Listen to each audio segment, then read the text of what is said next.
Assalamualaikum, selamat pagi. Bertemu lagi dengan Mem Sarah Rahmawati dalam mata pelajaran Bahasa Indonesia di kelas 8. Kemarin kita sudah belajar tentang pengertian dari teks berita, lalu unsur teks berita, dan kemarin kita sudah belajar tentang unsurnya yang disingkat dalam kata adik Simba.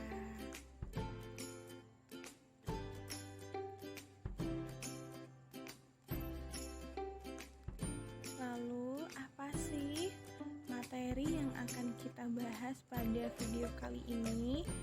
Nah, materi yang akan kita bahas adalah menemukan struktur dalam teks berita. Kalau diingat-ingat, unsur adik Simba itu merupakan unsur yang sangat penting dalam pembentukan berita. Mengapa disebut penting?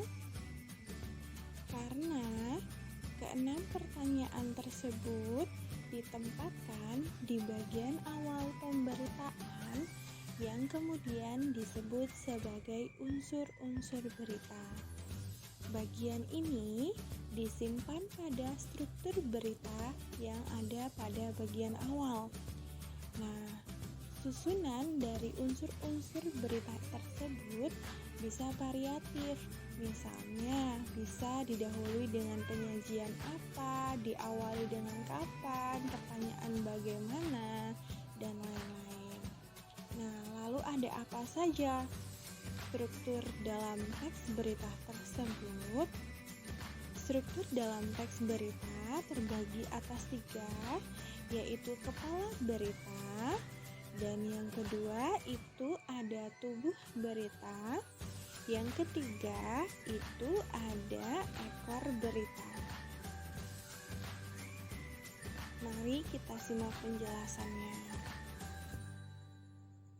Yang pertama adalah kepala berita atau orientasi, yaitu pembuka yang berisi penjelasan singkat mengenai berita yang akan dibahas oleh pembuat berita.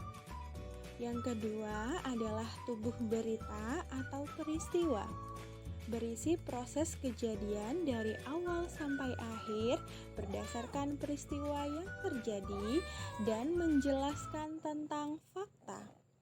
Lalu yang terakhir ada ekor berita atau sumber. Sumber merupakan asal berita tersebut. Biasanya sumber dicantumkan dalam akhir teks berita. Nah, untuk penjelasannya tadi, supaya lebih jelas, kalian bisa mengerjakan teks berikut.